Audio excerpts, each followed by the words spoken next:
విజయవాడ కలెక్టరేట్లో భూసేకరణ విభాగంలో పనిచేస్తున్న ఉద్యోగులపై ఓ వృద్ధురాలు కారం చల్లిన ఘటన తీవ్ర కలకలం రేపింది. కలెక్టరేట్ పరిహారం కోసం రాక ఎవరూ పట్టించుకోకపోవడంతో ఆగ్రహంతో ఆమె పనిచేసినట్లు తెలుస్తోంది. ఇక నందిగామ మండలం ఆనసాగరం గ్రామానికి చెందిన వెలగపూడి లక్ష్మీ తులసి అనే వృద్ధురాలు తనకు చెందిన భూమికి రావాల్సిన పరిహారం కోసం కలెక్టరేట్కు వెళ్లారు. అక్కడ అధికారులు సరైన స్పందన ఇవ్వలేదని భావించిన ఆమె ఒక్కసారిగా కోపోద్రక్తురాలైంది. అంతే, ఇక తన కోపాన్ని అక్కడున్న ఉద్యోగులపై చూపించింది.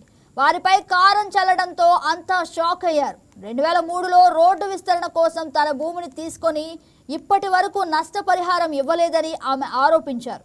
ఇక దాదాపు 2 సెంట్ల 20 గజాల భూమి రోడ్డు విస్తరణలో పోయిందన్నారు.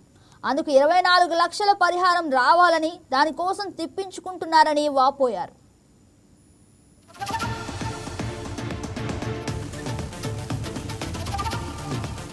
24 లక్షలు రావాలా?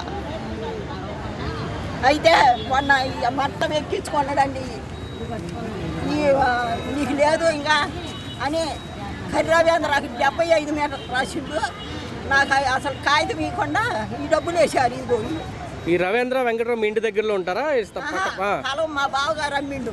ఓకే, మా తలమే మా ముగ్గురు అన్నల తమ్ముడు తలం 8 సెంట్లున్నారా ఆయనకి, 8 సెంట్లున్నారు నాకు. ఆయనకి 75 మీటర్లు రాసి డబ్బులు తెచ్చుకున్నారు. మళ్ళీ నా తలంలోనే కాటా పెట్టారు. ఇట్లా జరగటానికి నా దగ్గర కొలిపించానండి. కొలిపించి నేను అన్నీ చేసుకున్నా. సరే అమ్మా, ఇగో నా డబ్బులు రావాలి. ఇంకా 24 లక్షలు రావాలా? 24 లక్షలు రావాలా?